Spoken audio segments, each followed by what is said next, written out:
நல்லா உரிச்சிட்டு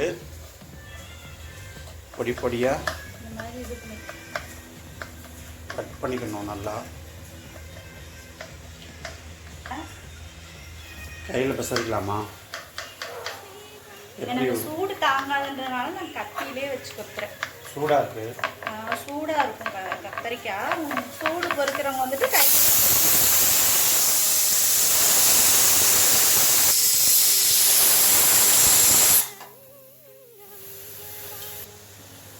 இப்போ நம்ம வந்துட்டு என்ன பார்க்க போகிறோம்னா, சுட்ட கத்திரிக்காய் வந்துட்டு நம்ம எப்படி அதை வந்துட்டு தொக்கு பண்ணுறோம் அப்படின்னு தான் பார்க்குறோம். சுட்ட கத்திரிக்காய் கூட்டு தான். வந்து கடுகு போட்டுடலாம். கடுகு, சீரகம், லைட்டாக வெந்தயம்,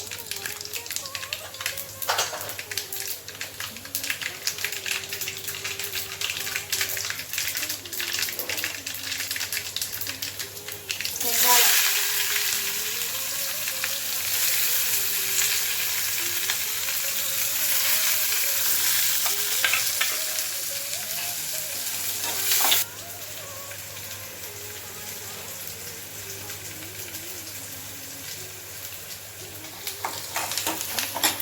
வெங்காயம் நல்லா வதங்கிடுச்சு. இப்போ நம்ம தக்காளி, கருவேப்பிலை, பச்சை மிளகாய்,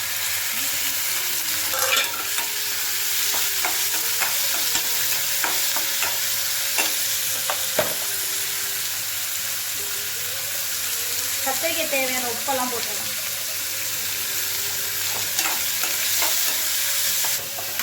நல்ல பூண்டு ஒரு 5 பல்லு அதுவும் சுற்றலாம். முடிஞ்சால் நீங்கள் வந்து தக்காளி, வரமிளகா, பூண்டு எல்லாத்தையுமே சுட்டுக்கோங்க. முடிஞ்சால் அது சுட்டு போட்டாலுமே எல்லாமே சுட்டு போட்டு கையில் பெசரி, தாளிக்க கூட வேணாம், கையில் பெசரி அப்படியே சுடு சாப்பாட்டில் போட்டு சாப்பிட்டா வேற லெவலில் இருக்கும். உடனே செஞ்சு உடனே சாப்பிட்றதுனா அந்த மாதிரி பண்ணலாம்.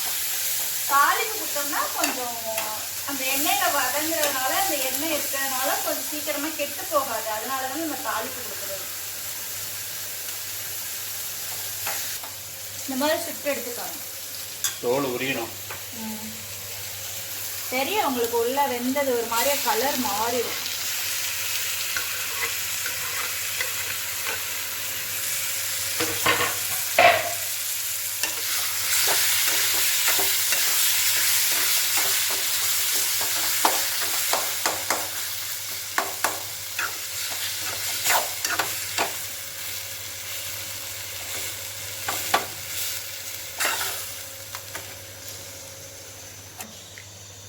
கொஞ்சோன்னு புளிக்கரைசல், கொஞ்சோனா.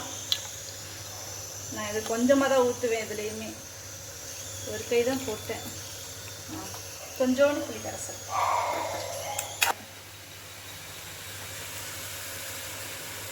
கொஞ்சோண்டு நாட்டு சக்கரை, மண்டை வெள்ளம் இருந்துச்சுனாலும் மண்டை வெள்ளம் சேர்த்துக்காங்க.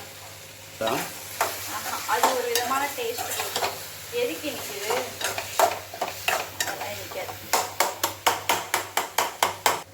பூண்டை நச்சு சுட்டு பூண்டு நச்சு போட்டுடணும். சும்மா 1-2. இதெல்லாம் எப்படி உனக்கு தெரியும்னு கேட்பீங்க, நினைப்பீங்க. இதெல்லாம் எங்கள் அம்மா செய்வாங்க. எங்கள் அம்மா விறகடுப்புல சுடுவாங்க. விறகடுப்புல வந்துட்டு எல்லாத்தையுமே போட்டுருவாங்க. எல்லாத்தையும் எண்ணெய் தடவி போட்டுருவாங்க. கொஞ்ச நேரம் தக்காளியிலேருந்து, பூண்டுலேருந்து, வரமிளகாலேருந்து எல்லாத்தையுமே போட்டுருவாங்க. போட்டு செஞ்சு கொடுப்பாங்க. இது வந்து டக்குன்னு செய்கிற ரெசிபி தான், ரொம்பலாம் நேரம் ஆகாது.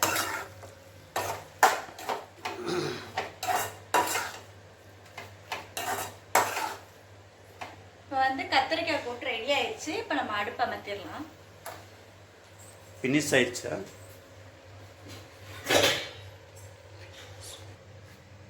நல்லா ஊறிடுச்சு. நல்லா மணக்குது இந்த ஊறின வாசம். இந்த மாதிரி நைட்டு ஊற போட மறந்துட்டோம்னா இந்த மாதிரி பண்ணால் சீக்கிரமாக இதாகும்.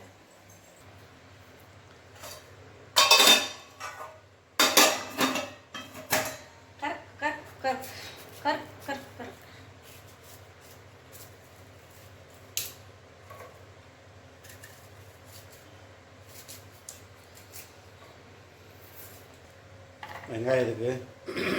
ஆம்லேட்டுக்கு. ஆம்லேட்டுக்கோ? ஆம்லேட்.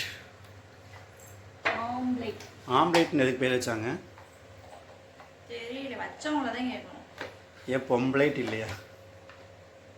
நீ வித்தியாசமா கேள்வி கேட்ப, இதுக்கு நான் ஆன்சர் எப்படி சொல்லுவேன்? எதுக்கு ஆம்லேட்னு வச்சாங்க? அவங்கள தான் கேட்கணும். யாராச்சும் தெரிஞ்சு கமெண்ட் பண்ணுங்க, எதுக்கு ஆம்லேட் வச்சாங்க, ஏன் உப்பு போட்டு வாங்குற? கட் பண்ணியாச்சா? ஆம்லேட். எதுக்கு எல்லார் வீட்லேயும் மூத்த பசங்க ரொம்ப சோம்பேறித்தனமாக இருக்காங்க? சொல்லு. நான் எப்படி இருக்கேன்? சோம்பேறியாவா இருக்கேன்? நீ எந்திரிக்கிற வரைக்கும் தான் ஒரு மாதிரியா இருப்பேன். எந்திரிச்சிட்டேன்னா வேலை சில இல்லை, எல்லார் வீட்லையுமே சொல்கிறாங்க மூத்தது ஒன்றுக்குமே ஆகாது அப்படின்னு. நீ அப்புறம் ஒன்றுக்கு ஆகாமத்தான் இருக்க. அதான் நானும் அப்படி இல்லையே. உடனே உனக்கு நான் மட்டும் அப்படி. இன்னைக்கு யார் முட்டை வாங்க போயிருக்கா தெரியுமா? சிங்க முட்டை வாங்க போயிருக்கு. முட்டை வரும். முட்டையை வாங்கிட்டு வரானா இல்லை அங்கேயே ஆப்பாயில் போயிட்டு வரான்னு தெரியலையே. வந்தால் தான் தெரியும் ஃப்ரெண்ட்ஸ் முட்டை எப்படி வாங்கிட்டு வரான்னு. முட்டை வாங்கிட்டு வந்துட்டான் சாருன்னு. பரவாயில்ல.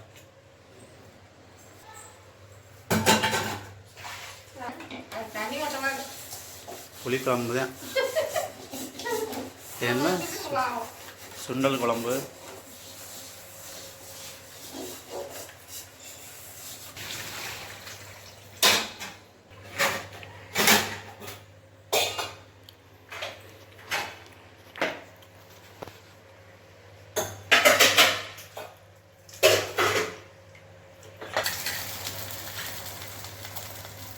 ஆம்லேட் ரெடி ஆயிடுச்சு. எங்கள் அம்மா கேட்குது, ஆம்லேட் போடுறது கூட சட்டி வந்துருச்சா? ஆமாம், எதுக்கோ சட்டி வந்துருச்சு. அநியாயம் இந்த உலகம் அப்படின்னு.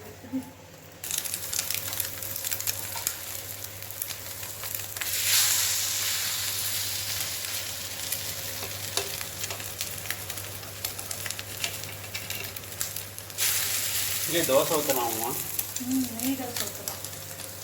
ஒரு நாளைக்கு மினி டிஃபன் செய்யணும். இட்லி, பொங்கல், தோசை, ஊத்தப்பம், ஆனியன் ஊத்தப்பம், கேசரி. வடை. என்னைக்கு செய்வோம்?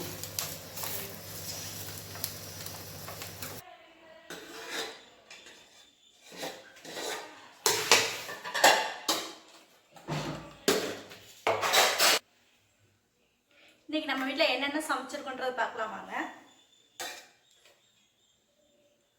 சூடா சாப்பாடு,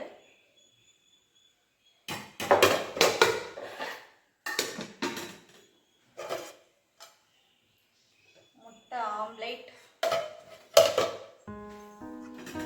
எல்லா பயிருமே போட்டு தாளிச்சிருக்கேன்.